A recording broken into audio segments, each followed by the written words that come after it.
So, good morning, everyone, and welcome to Candid Conversation Series number 4. I am happy to be here back, Kalpesh Raichura, uh, and on behalf of Core HRIR and Candid Conversation, I would love to welcome all my audiences today. With us, I'm happy to share that today we have Sanjay Devudu. Sanjay is the co-founder and COO of Heritage People Practices, a highly accomplished HR professional with multi-sector, multi-geography experience in the corporate sector. He's handled the entire gamut of strategic and operational initiatives in the HR domain, right from talent development, employee engagement, and succession planning to leadership development for organizations like ICICI Bank, DELL Computers, G Capital, Satyam Group, Mylan Inc, and Ashok Leyland. He has 25 years of experience, which spans across IT, ITeS, banking, pharmaceutical, automotive, and hospitality. I think that goes to share the kind of experience that Sanjay brings to table. Very happy to have Sanjay with us today. Sanjay, welcome to Candid Conversation series, and thank you for your time today to be with us. Thank you so much, Kalpesh. An absolute pleasure and privilege to be here, and I'm so happy to have been invited. And thank you for having me. Thank you, Sanjay. Great. So, Sanjay, I look forward for this whole conversation, and to let you know, there are lots of people who have shown interest, and I'm going to see a lot of people, flooding in and wanting to listen to your perspectives and your wisdom. Uh, but just while we get started, where we discussed about transactional to transformational, and as HR, we spoke about the future of HR, which is now. I would like to listen to your Right. opening comments before we begin the discussion. Great. Thank you so much. And I think it's a topic of our time. Okay. Actually, it's a topic for all times, but even more so in the current unprecedented situations and times that we are experiencing. So let me start by, you know, setting the thoughts of our audience in and you in a different manner. So there is a little village called Palamnir, which is in Chittor district of Andhra Pradesh state. And there is a gentleman, so I'm sure many people must now already be Googling as to where is this Palamnir. Okay. It's such a small place. And there is an individual by the name of Pawan who lives in that village. So in the subcontinent that we are of 1.3 billion people, there is this one Pawan living in a small village in one state of Andhra Pradesh in a small place. Why am I picking up the story of Pawan? You will know in a minute or two. Going about his life, like in many other villages in India, it's an agrarian, environment. A lot of farmers, mainly that's what they do, agriculture. And Pawan was wondering, what can he do with his life in a small village like that? And so he started contemplating. Okay, he could have been a farmer, like his parents and his relatives and everybody else, and lead a very normal life. But his mindset was something different. So he started observing problems that they were facing, and he went beyond his own life to think of how can I help solving this problem. So he came up with some great innovations for a small village like that. It might seem astounding, and there may be many such people, but this is something which struck my heart very, very closely. They had a major problem in the village of elephants coming and stomping through the crops which were ready for reaping and spoiling the entire fields. And they didn't know what to do. They just didn't know what to do. And every time this happened, they used to just hold their heads, go complain to the forest department, etc.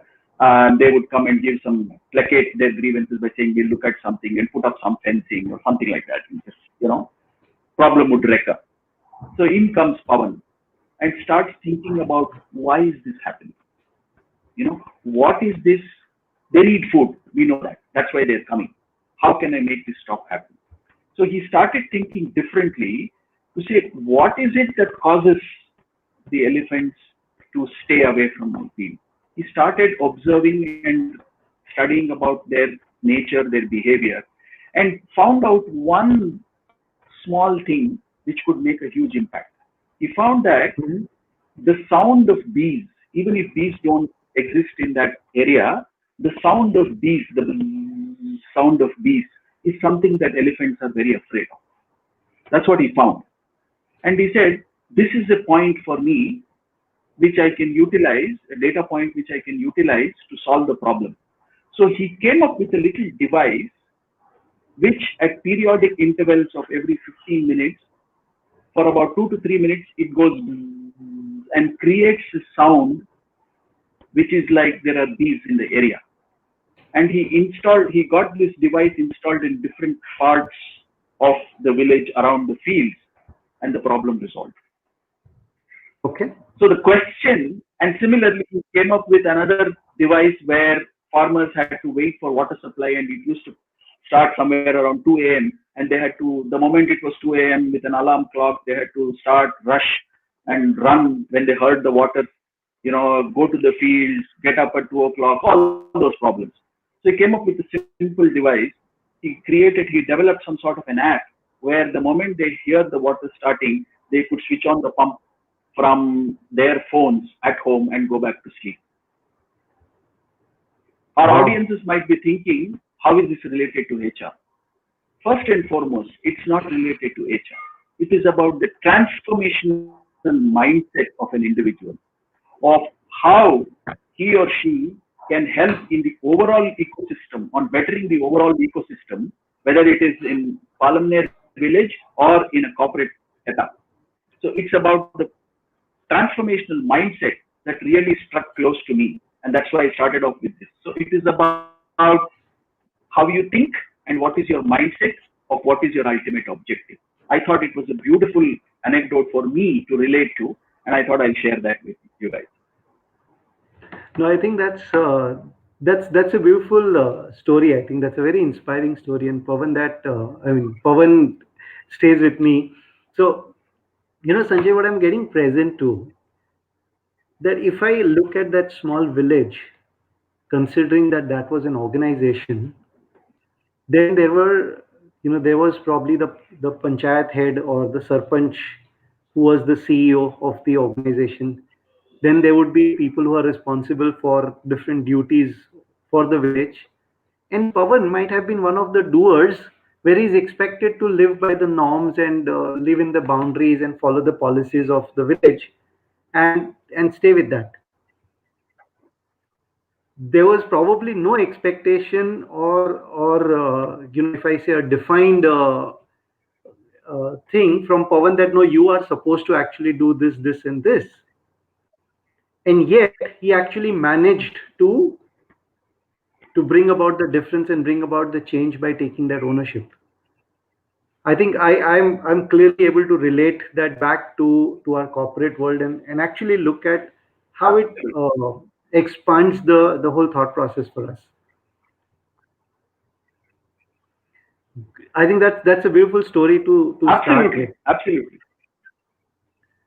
right? So Thank you. Sanjay, if yeah, so I like, and I think, as we discuss this now, if I have to ask you that, from your experience, you're there in the industry for more than 25 years.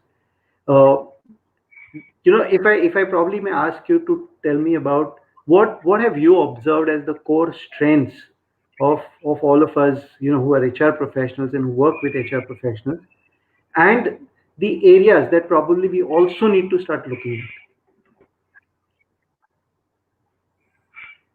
Great.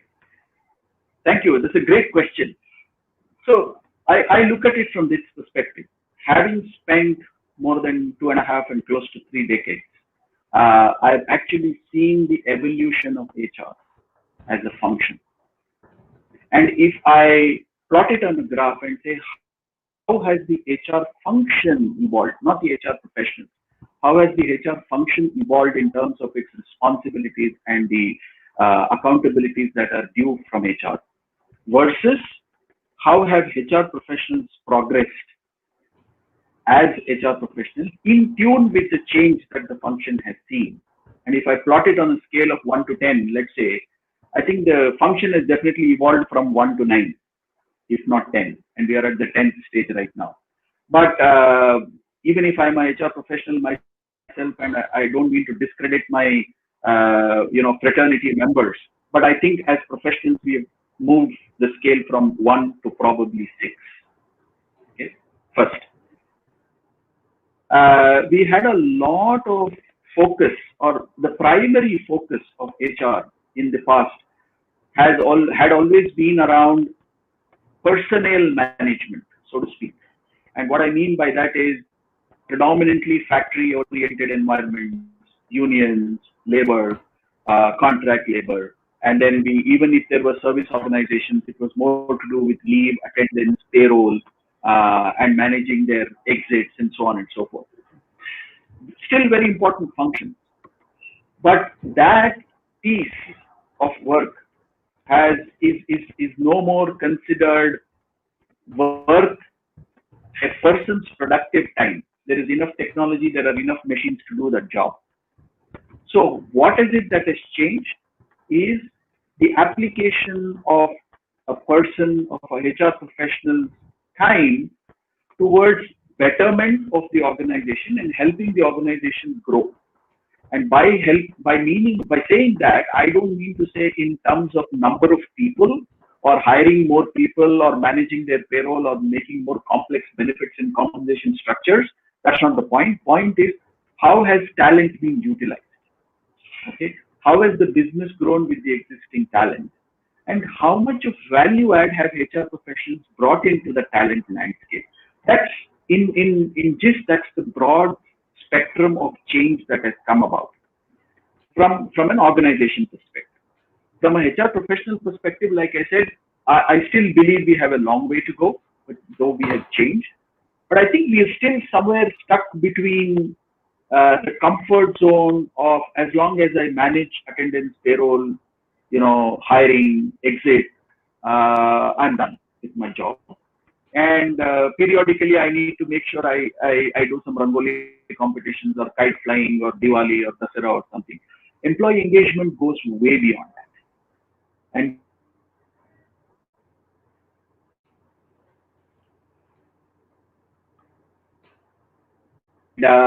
so that change is what we have not accepted and put into play completely as HR professionals. So that's the big change that I've seen from the function and the professional perspective. I hope that makes sense. No, I think that absolutely makes sense, Sanjay, and I love the way you actually described the difference between both those aspects. Uh, you've Sanjay been engaged with many companies earlier as a part of them, and now as heritage people practices, and you'll go and do end to end for HR. Right. What has been your current experience with regards to the trend in the market, or any specific example that you'd like to share with us, where you've seen some transformation? Sure. So let me start by saying, after having spent close to 25 years in the corporate sector, when I sat back and thought about it and say, what have I learned that I should not be doing? Okay, and use that experience to help other organizations when I branch off on my own, to educate them and say, this is what we should be doing. Now, the obvious question in our audience's mind could be, then what the hell were you doing in those 25 years? Okay, so the point is, it was not just an exponential change. We did bring about a lot of changes in those organizations, but my idea was to look at taking that experience and putting it to use by helping other organizations. Point number one. That's when I kind of branched out. Now, over the last few years, while I have been working with different clients, primarily the small and medium segment enterprises, that's where I focus on, because I feel that is the core of our economy. The large players will always be there, but those who are going to fuel the economy is the entire MSME sector. And there, I think there is a lot of opportunity. What I found is the priority that the management and leadership or owners of an organization give to HR is still limited to leave attendance, and as long as I'm paying salaries, I'm fine, right? But if you really look at what difference can that make to an organization, if you go beyond thinking that, is something that I've been trying to focus on. So let me give you an example. So we continue to work with a fairly strong, robust pharmaceutical organization whose revenue is in the tune of about 650 crores. Okay? And they have close to about 600 people. So they wanted to, according to them, enhance their HR functions proficiency and efficiency. And so they spoke to us and we got engaged with them. Now, the first thing that we went in and asked at, can we look at your master data? So they said, well, we have it. It's all there on Excel sheets, etc., etc. We said, fine, no problem. But give us whatever form and step it is in. When we looked at the data, when we got the data, we found so many gaps in the data that the first thing was to get it corrected. So I'm bringing in another angle here for HR professionals to say it is not only about transformation. To be able to do transformation, your basics need to be really robust. And that basics starts with HR analytics, and that is data. If your master data is not sure, or you're not sure of your master data, I don't know. It's like Alice in Wonderland. You know, if you don't know where you're going, it doesn't matter which route you take, like they said many years ago. So we looked at the data, and after clearing all the gaps and everything, trust me, what we found was there were a bunch of people, 16 to be precise, who were getting paid salaries every month, though they had already left the organization about 4 months prior to that. Prior to that, we were looking at the data. That was shocking to begin with. And then there were gaps in statutory compliances. There were gaps in, submitting statutory funds to the government, whether in terms of contributions, statutory contributions, etc. And when we went back to the management and said, this is just one finding that we have, that these guys are getting paid, is when their eyes or ears, nose, everything opened, and they said, this is really shocking. How did it happen? He said, we don't know. You have to tell us. Because you were very comfortable with where your HR was. You just wanted it to be enhanced. We are saying you have to start from scratch. So that was the first eye-opener. Once we did that, then we started digging deeper to look at every aspect of HR.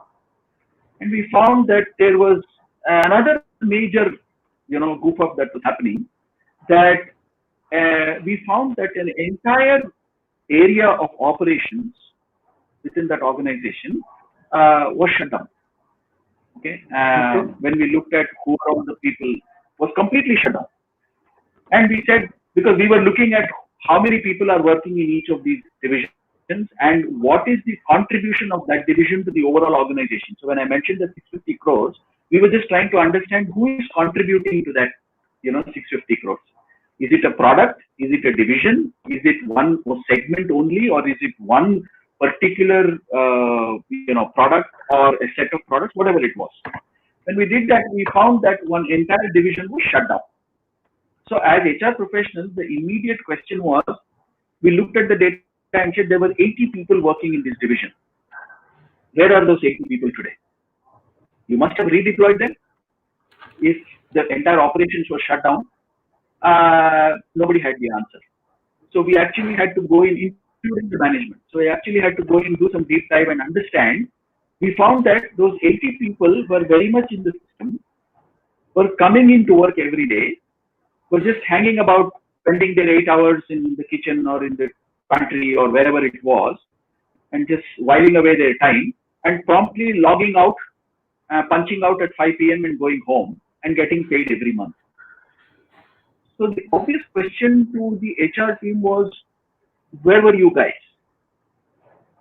No discredit to the individuals per se, but they said, where were you guys? They had no answer. So, believe me, once we kind of went into that, explained to them that this is the situation, the next, of course, the first thing that they did was, okay, what, you know what? For the next 1.5 years, you guys are going to be with us. You're not going anywhere. So please stay and continue whatever you're doing and dig out more of this stuff. Ultimately, to cut a long story short, the payment of salaries to people who had already left the organization and Oh, okay. looking at 80 people who were doing nothing but getting paid every month, we had to redeploy them. Some of them we had to take off because they had no roles in the organization. By doing all these actions, what I call transformational actions, we ended up saving to the tune of 73 lakh rupees a month for the organization. Wow. Now that is something the HR team should have done. The internal HR team should have done. So that is where I'm coming from to say transactional to transformational business purpose. That is the true purpose of HR. So this was one example which came to mind because it's huge. 73 lakhs into 12 months. You can imagine. We're talking a few crores here. Yeah. No, I think that's a brilliant example, Sanjay, and I can actually relate to that. I'll Correct. if I may share a small story here Please. is, I was working with this big one IT client of mine, and something very similar to what you just mentioned. So in IT companies, what you do is you have a bench, right? So you Right. have people where some projects have got over and they are to be deployed into other project, and there is that one HR or two HR people who are made responsible to ensure that these people are available and they are sent for interviews to different projects.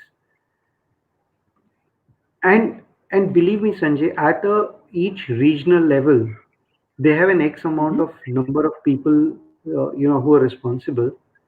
So when I Mm-hmm. started looking at the whole task with which I got involved was to look at how do we improve the efficiency or the percentage deployments of these people. Right. So Right. there was concerns with regards to them being deployed or their skills which were to be verified, and the team did not know exactly what needs to be done. Right.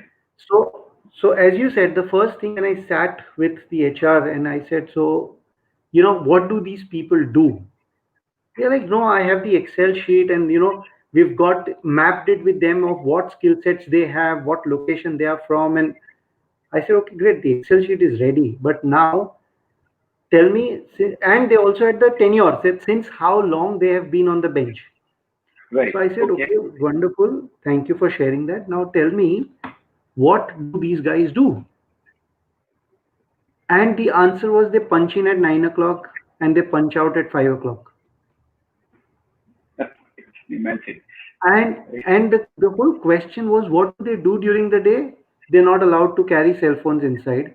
They're not having access to laptops or desktops. They don't have a place to sit. These guys, then we found out, used to be there in the cafeteria the whole day playing either carom or table tennis. Just Or if there imagine. was nothing to do, maybe somebody was intelligent enough to maybe bring a book along with him or her and would sit and read that book. And Wow. you will be amazed to know, Sanjay, when we did a deep dive the same way that you mentioned, there were a few of those people who were on bench for more than a year. Oh, oh, oh, oh. And the question was, what have you done to improve this person from a level X to level Y when he had nothing else to do? Exactly. The answer, the summary which I shared with the management there was that, if your HR is going to think this as a checklist that how many people came into my bench and how many people I deployed and only keep reporting that percentage, you're never going to bring effectiveness. You're never going to bring that mindset to the table. Absolutely. Absolutely. Absolutely. So I think, Absolutely.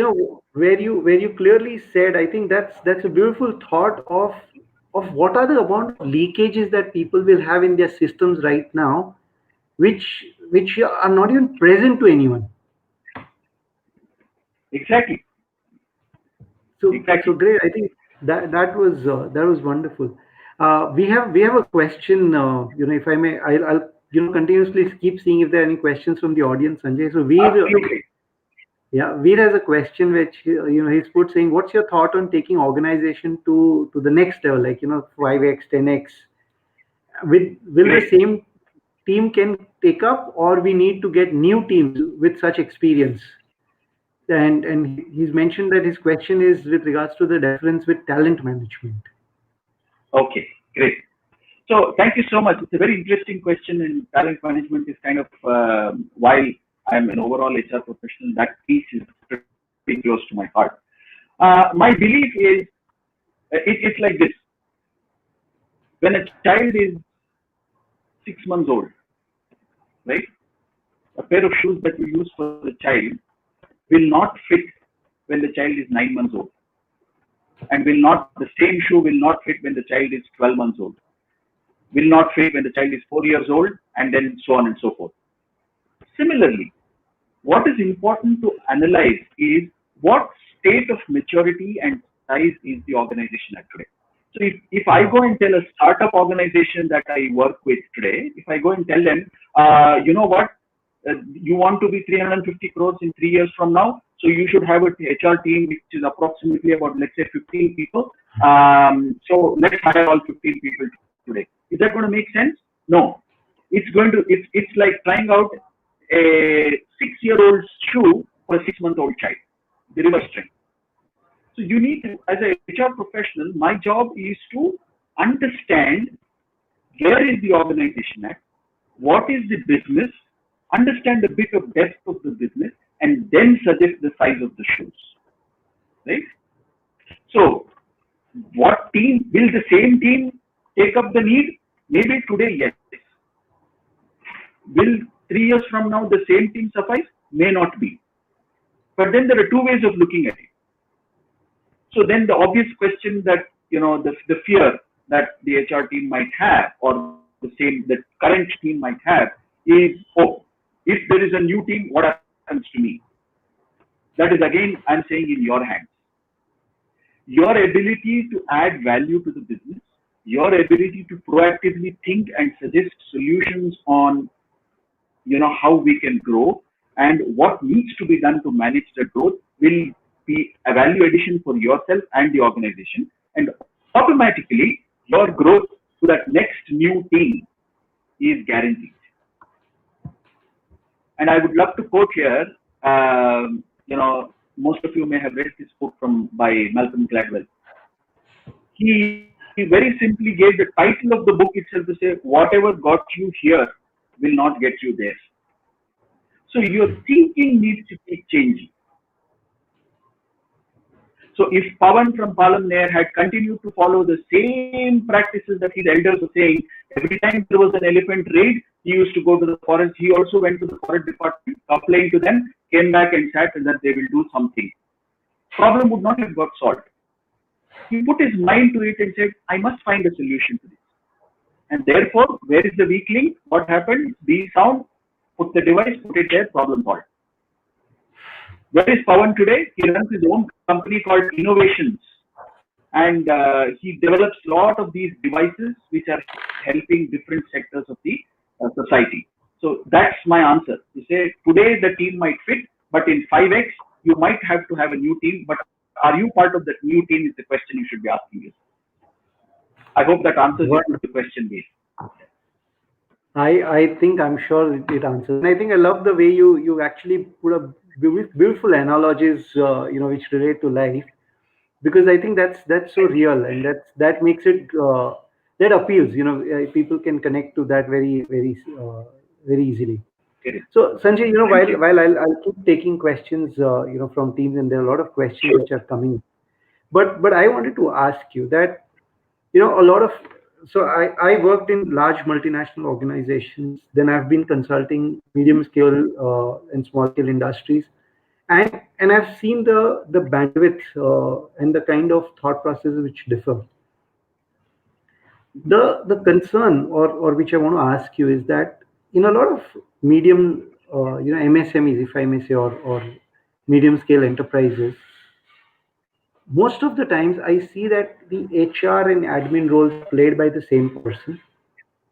Right. Most of the times I see that the HR role, if I look at from large organizations perspective, is limited to managing the compliances, and hence Absolutely to manage the compliance, a lot of times it is the transactional approach. Okay, checklist. Okay, this is done, correct. ISO done, this is done. And it the whole ecosystem there sometimes does not feed into them or push them into thinking transformation. What would be your True. comments on this? Great. So I have two perspectives to this, and this is from my experience that I've seen, especially in the SME sector. In SME sector, one from the management perspective,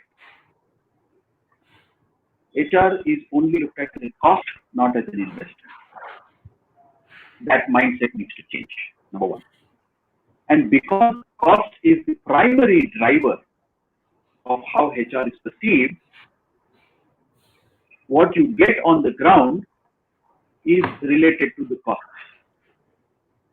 Now, your expectation is that you want a Mercedes, but the price that you want to pay is that of a Nano. It's not going to work. Your budget is a Nano, you will get a Nano. Your budget is Mercedes, you will get a Mercedes. So, first thought from the management perspective, and that's what I've been trying to educate. And it takes time, but they accept it.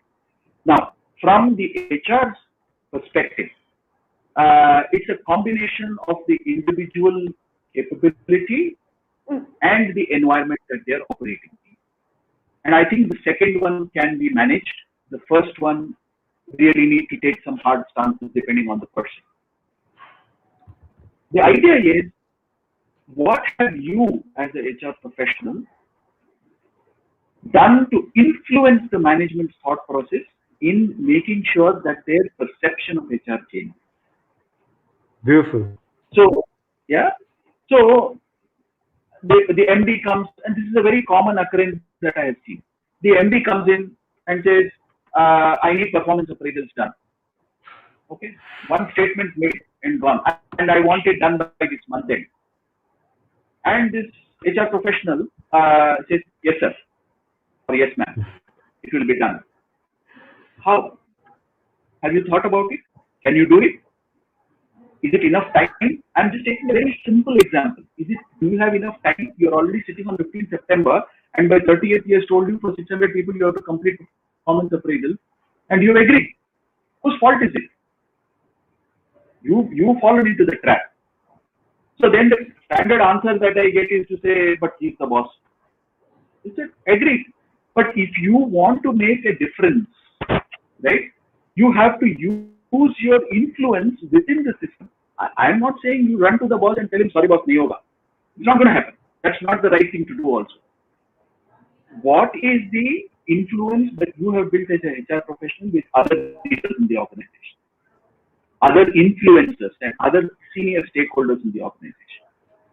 Do you go back to them and tell them that, hey, you know what, this is what the mandate has been handed down, but these are the challenges that I see. How can we together help? And even if you are too junior in the system, use them. Help, get them to influence. And if you are a mid to senior level person, then the blame is not even on them, it's on you. Your ability to convince, and I'm not saying if that conversation happened in the corridor, I'm not asking you to argue in the corridor. Wait for the opportunity, seek a time, go in, talk to the MD and explain. We have only 15 days. We have 600 people. Ours is a manual process. So we need to orient people, communicate to them. Each one has to have a conversation, explain the process. They don't know the details, right? So if you're able to spend this time, you will get probably another 15 days to do it. You have a breathing time. So the point here is, how are we able to influence? As HR people, how are we able to influence? Constantly. One, I have another complaint, if I may, against our own people. If you've been in the organization for a while and you've had some experience in the past, why didn't your own thought process, proactively come up to say, hey, you know what, performance appraisals will become due sometime. Why didn't you start preparing? Is another angle you can look at it. So it's a combination of things. So what we have been trying to do is work on these two aspects. While as senior professionals, we go and talk to the management and tell them, you know what, these are some of the observations. This is how we need to change things. It's a cultural, environmental shift that needs to be brought about. And at the same time, ask the HR people basic questions to say, what have you done on this? And then immediately their thought process will start triggering. So it's a push-pull factor there. Cost, investment, growth, evolution, HR, business. So everything has to come together. It's like a Venn diagram. Everything has to come together, and the central portion is where the idea. I know it's a utopian situation. We still have a long way to go, but small baby steps. It's every drop that makes the ocean. So we need to start thinking on those lines. I think that's wonderful, Sanjay. I think some very good insights that you're giving, Sanjay, in regards to how and the actual example that you spoke about, the performance appraisal part. I think that's so true and relevant. Adding to one of the same examples, large organizations, and while this is the intentions are good, and I stay by that statement that the business leaders' intentions, the HR intentions are excellent, but sometimes that whole drive, that pressure. So one organization that I used to, I'm consulting, had this number of learning days that people need to complete. I know where you're going. Please continue. and the beauty was that, okay, that was one way of they pushing people to self-learn. So the objective when it began was very clear that the business leader said, no, everybody needs to enhance their skill set, and hence we want at least 6 days a year to be a learning uh, reality for them, that they have to spend in learning. Right. And what happened was, it used to be a metric for the HR professionals.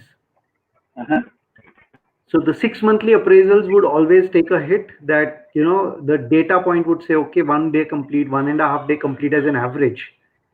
Right. And then from October till March, October, November, December will also be sluggish, where they'll probably reach from a 1.5 to 2 people, 2 man days of training completed. Between Jan to March, they will create the kind of pressure on the business partners and HR business partners and the business unit heads, that this has to be done, and they will push the number of video contents and say that, boss, get everybody to complete this, because at the end of the day their metric has to show that 6 man days completed for people. Absolutely. And I think what you said is sometimes, I go back with the same approach, Sanjay. I just go and say, why are you doing this? Absolutely. So the minute you go back and just start thinking that, why did a 6 man days per year came as an objective? Why was that done?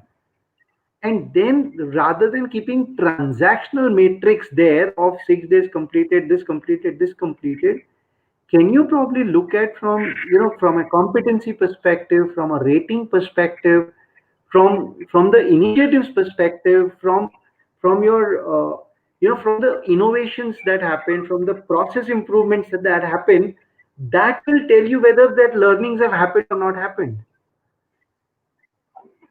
Makes sense, no? Absolutely. So I think, and I think that's what we'll talk about, transactional to transformational, because the minute you will just sit back and think the objective, like performance appraisal example you shared, if that person just says, okay, why do we need to get that appraisals done? And what is the impact on the organization and on the employees? Exactly. And there you begin. I think that that'll be a wonderful thing. So recently, Sanjay, I remembered another incident from recently. Went to a client. I got a call from a potential client, and I was told that I'll be speaking to their HR manager. I said, sure, not a problem. So the first question after exchange of pleasantries and intros, the HR person asked me, can you give me a list of programs that you do, training programs? I said, sorry, I don't have a list.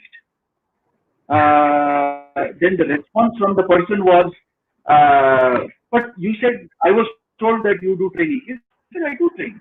I'm not denying that. But if you ask me for a menu, like, you start reading idli, dosa, puri, vada, upma, it's not going to happen. The way I operate is, why do you want to do training? What are your current challenges? And who is the target audience? And therefore, what training programs are required to be delivered? If we are ready to talk in that manner, then let us talk. If you just want me to come and deliver a program, I have no problem in doing it, but I'm not interested. You know. So from the other side, there was a bit of a shock to say, but I'm giving you business. I said I don't want this because my credibility is at stake here. And unfortunately, with that person, with all due respect to that person, with over 12 years of experience in HR, when I asked questions about business, certain specifics about the business that they were in, the person did not answer, could not answer. And when I asked about what are some specific challenges as to why they want to do some training, again, no answer. And said, let me speak to my seniors and then arrange for another call for these answers. So it was embarrassing for me to do that for someone from my own fraternity.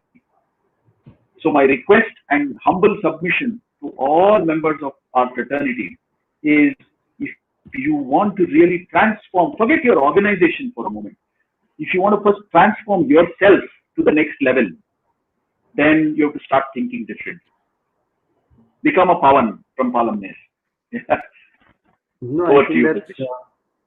no, I think that's wonderful, and I want to also take a moment, Sanjay, that while we spoke a lot about what are the misses that people have and our professional people that we're working with, and what our experiences. I want to share a very beautiful example from what a company has strategized, and Okay. I was attending one of the sessions.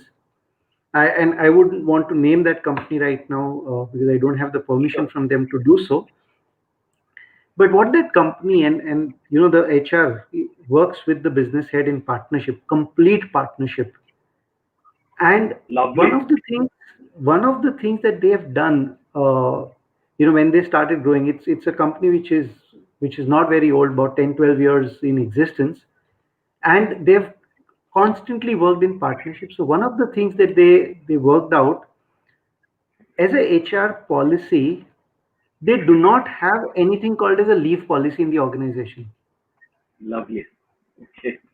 And and and when that whole thing came, that how do we work with our people, and how do we instill that discipline, the HR head and the business head were on the same platform, that if one of the core values of our organization is trust, then I will trust my people that they will take leave when they want to, and if they have requested for it, I'm not going to deny them. Awesome. And it's been 12 years, and they've grown across geographies. So they're operating out of Australia, Singapore, about 7 different locations in India, and they're expanding to Europe. And the Hmm. company across these locations, they don't have a 9 to 5 policy. The work is assigned and everybody knows what their responsibilities are. They don't have a leave policy. So if somebody needs a leave, the basic expectation is that you keep the person informed and ensure that your work is not getting impacted. So you make it planned, Right. so that those 2 days, 4 days, 6 days, they looked at the average number of leaves that people took, Sanjay, in a year, in the last few years, and they've experienced that the Uh-huh. average goes between 8 leaves to 10 leaves per year, versus a lot of organizations which give about 24 to 33 leaves per year, as you're right, like, and then they divide that into sick leaves, casual leaves, earned leaves, you know paid leaves, and all of those. I in my 20 years of experience, I have seen so many people who would take the leave because yaar agar March mein lapse ho jayega, and otherwise I lose those leaves because you can't carry it forward. I I sometimes am amazed that this kind of thought processes is are emerging. People are bringing that kind of policies with regards to the Absolutely. word, the actual trust which they talk about. They're actually bringing that into the policies. I completely agree. And that reminds me for all our audience also, in case somebody has not yet seen it, the revolutionary, rebellious, legendary Elon Musk and Tesla. It's a name, it's a household name today. Please go look up on the net for our audiences. Look at their HR employee manual of Tesla. It's a three-page document. It feels like you're reading a comic novel. It is so beautifully written, and there are no rules. That is the level of trust. I'm not talking about other issues, the company and the business and all that. No, but just look at the approach to managing people. That itself is transformation. So very well said, Kalpesh. I think that is the way the world should move to. And I'm a big Right. proponent of that. I keep telling most companies, I said, boss, please get away from this sick leave, earned leave, privileged leave, casual leave. I mean, you want to give them X number of leaves and tell them you want to fall sick for the entire duration, please go ahead and do so. You want to get married and enjoy that entire do so. Want to go for a vacation? Go ahead. Don't want to do anything, sit on a beanbag, relax at home for the entire 21 days? Go ahead and do it. Do what you want, as long as, like you rightly said, work doesn't get affected and you are getting your leave. That's all. The next level of transformation, what you just mentioned, take as much as you want. We trust you. Just make sure that the organization is in turn trusted also. That's it. Perfect. I think that's well said, Sanjay. So Sanjay, we have a question from Anupam Thank you. Singh, and Anupam is asking Yeah, us, when we talk about HR transformation, what exactly does transformation stand for? excellent. So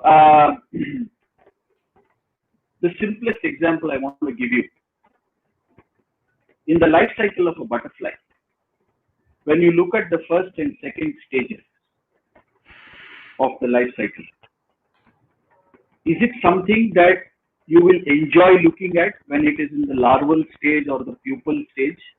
Just go back to your school days when you were actually taken to the lab and shown the larva and the pupa. You squirm at it. You say, this looks yucky. I'm taking a very, very abstract and basic example, but I just want you to visualize that. You look at that larva and that pupa, you feel it's yucky, you don't want to touch it, it's kind of fuzzy. Whatever is the time period, 15 days, 20 days from then, it's the same thing which has turned into a beautiful, colorful butterfly. That's the analogy. Now, when you look at it from a HR perspective, your entire employee workforce, your employee base is looking at as HR to say, these are the guys who control our lead. These are the guys who control our payroll. Our deductions of salaries are because of these guys. Our ratings are because of these guys. Our increments, not getting increments or bonuses is because of these guys. That is the larval and pupil stage of HR. To a point where your employees come back to you and say, I have a problem and I know you can help me. Can I talk to you? That's what it should come to. That is the butterfly stage. Any problem. And that will only happen when the HR professionals go out and not enforce rules, but put a shoulder on the employee's back and help them understand why the rules are there and how they can make use of those rules. Yeah. The rules are not there to police you. Unfortunately, that's what we do as HR professionals. That's why I said, if you remember my first statement, HR function has evolved from 1 to 9. on a scale of 10. HR professionals have only evolved from 1 to 6. Because we still look at our job as power, as policing, and getting sadistic pleasure out of saying, I know the ratings of everybody, I know the salaries of everyone, so I know what is happening. Those days are gone. Okay, you have to move beyond that. You're still at the larval and pupil stage if you are thinking. So transformation, to answer the question specifically, is the phase when the first person that comes to mind in an organization for an employee to have his or her issues addressed is not his boss, is not his friend, is not his colleague, but all combined together is your HR partner. The moment that happens in an organizational context, you've done your job. You've become the butterfly. I hope that answers your question. That completely does, Sanjay. And Sanjay, I think the conversation is going very well, but I'm just being present to the time as well. So we've spent 50 minutes together. We have 10 more minutes, and I think we have a huge amount of questions which are there. So audience, please feel free and ask those questions. We'll try and pick up as many as we can to address those answers here. But if there's something which probably gets missed out, feel free to write to us, and we will, we'll make an effort to revert and do handle those questions as and when we can. Yeah. So Sanjay, I want to just add one more element to what you just answered about beautiful analogy again about how and butterfly evolves, and how the whole transition process goes for the butterfly. And I want to just add one element and a thought to everybody here, that while, because today we are focusing on the discussion for an HR, and therefore we are focusing on the HR, I want to just widen the dimension, saying that for anybody even beyond HR who is here, no, the transactional to transformational mindset is very critical. Critical. Because what you gave as an example of an HR professionals in your example right now, I have exactly seen that experience for a team where I was going and visiting as auditor.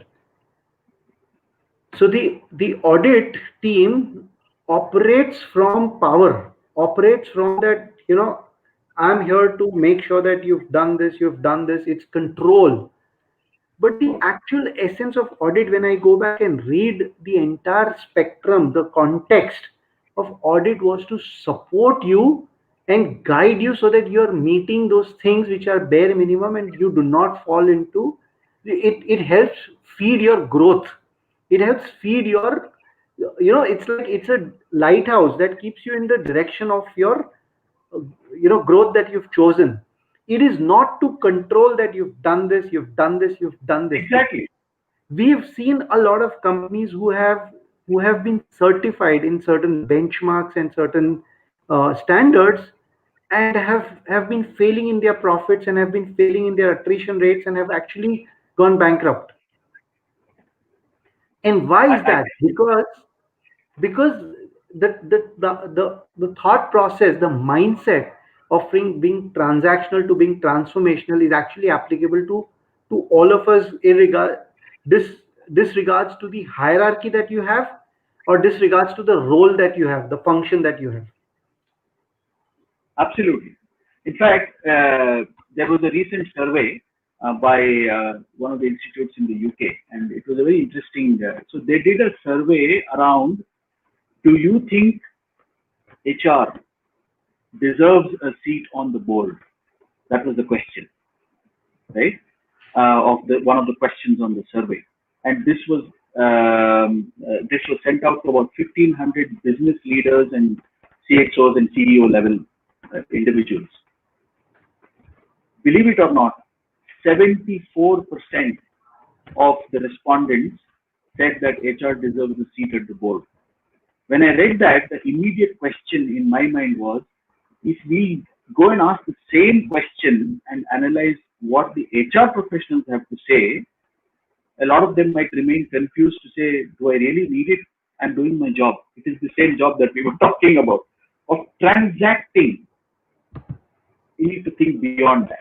It is the mindset of being being able to be present on the board. So it's a huge shift in the thought process that is required. Which is so great. Well said, Sanjay. Thank you for that. I like to pick up the next question which we have from from Jagdish here. What is the ever better strategy for handling or resolving grievances in a smooth way? And the reason I'm asking this question is, Sanjay, purposefully I picked up this question from all that we have because I want to actually look at some insights from where this has become transactional. That have you handled the dispute within 24 hours? Are there any disputes pending in your queue? Versus how do we bring transformation in regards to have handling grievances in a function like HR? Super.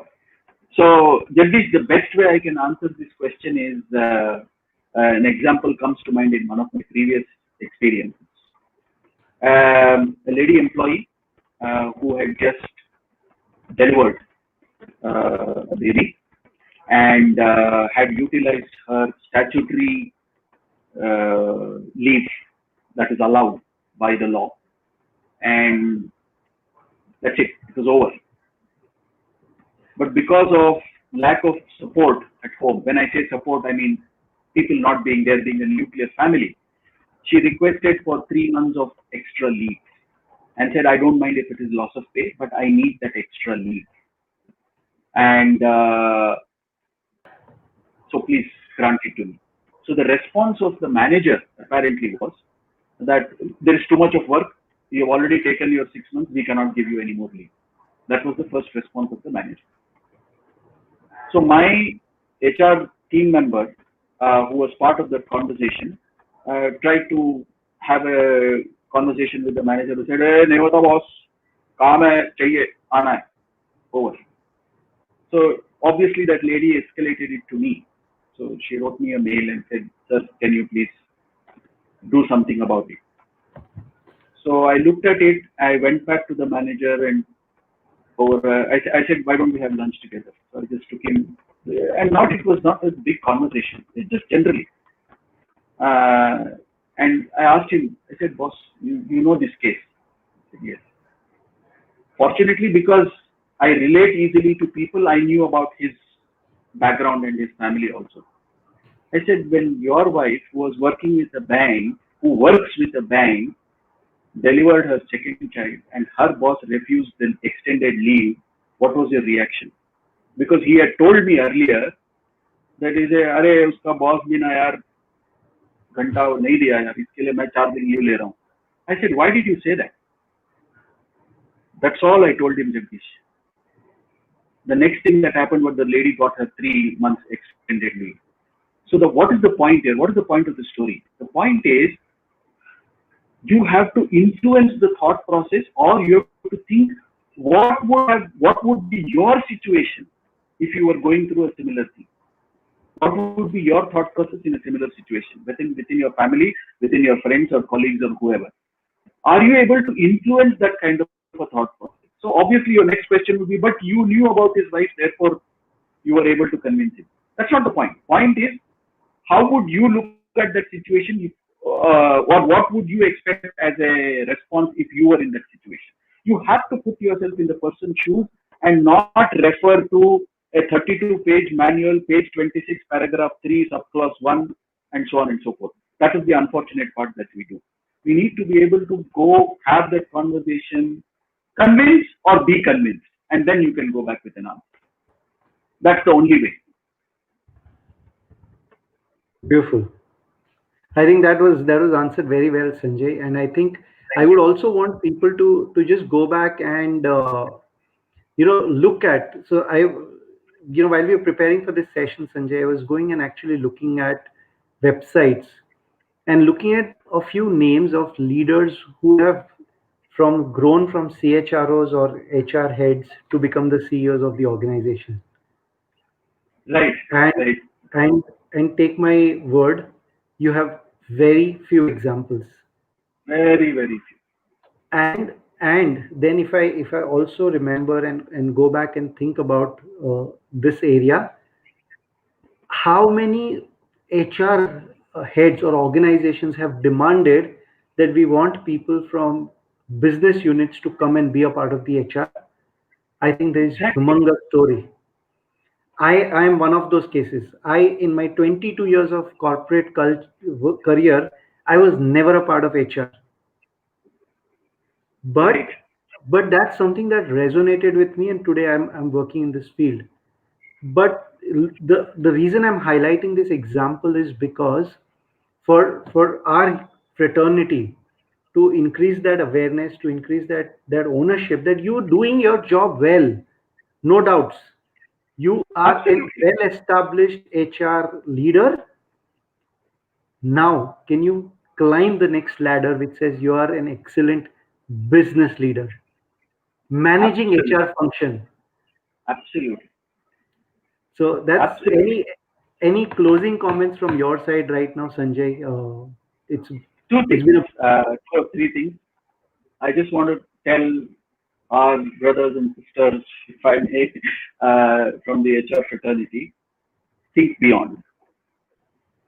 HR is not restricted to the statutory laws, to what your automation system allows you to do, or that 40-page manual or your leave policy. It is beyond that. And my own personal punchline for that is HR is an art with a heart. I hope you got the difference. It is an art with a heart. That's what one needs to practice. That's point number one. Point number two, if you are if you don't know your business, right, please go and try to understand your business deeper. What products, what services, whatever it may be. Please understand your business better. Not just knowing about a certain technology or a certain product. How does it work? What is selling? What is not selling? What is the trend? How is it changing? Etc. Point number three. If you're already doing point number one, which is you know your business, how well do you know your people? Do you know them beyond the Excel sheet or your HRMS system, or do you really, really know them? Please go and network. And when I mean network, it's not about having a lunch or coffee. That's one way of doing it. But have a formal conversation with business leaders to understand what are their challenges and use data and analytics to showcase some challenges from your side to them and prove that you are a valuable partner and not just HR. You are a business partner. That's point number three. And last but not the least, be afraid. We all need to be afraid.